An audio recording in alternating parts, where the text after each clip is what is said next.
2024 టాలీవుడ్ కు బాగా కలిసి రానుంది. ఎక్కడెక్కడ ఏ ఇండస్ట్రీలో బాక్స్ ఆఫీస్ రికార్డ్స్ ఉన్నాయో వాటన్నింటిని బద్దలు కొట్టే పనిలో పడ్డారు మన హీరోలు. ప్రభాస్ నుంచి తారక్ వరకు అందరూ కూడా తమ కెరీర్లో బెస్ట్ ఫిలిమ్స్ తో ఈ ఏడాది ప్రేక్షకుల ముందుకు వస్తున్నారు.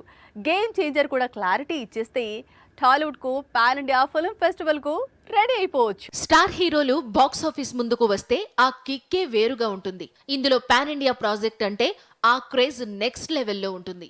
సలార్ 2 సక్సెస్ తర్వాత రెట్టించిన ఉత్సాహంతో మే 9న కల్కి రిలీజ్ చేస్తున్నాడు ప్రభాస్.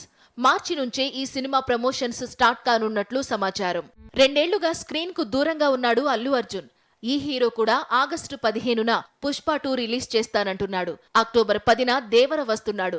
RRR తర్వాత ఎన్టీఆర్ టైం తీసుకుని నటించిన సినిమా ఇది. ప్రభాస్, అల్లు అర్జున్, తారక్ అందరూ తమ కొత్త సినిమాల విడుదల తేదీలు ప్రకటించేశారు. ఇక మిగిలింది రామ్ చరణ్ మాత్రమే. శంకర్ మేకింగ్ లో తెరకెక్కుతున్న గేమ్ చేంజర్ రిలీజ్ ఎప్పుడు అనేది మరోసారి చర్చకు వచ్చింది.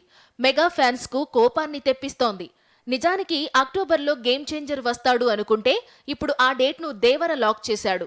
మరి గేమ్ చేంజర్ కు ఉన్న ఆప్షన్స్ ఏంటి అంటే, ఒకటి డిసెంబర్, మరొకటి సంక్రాంతి సీజన్.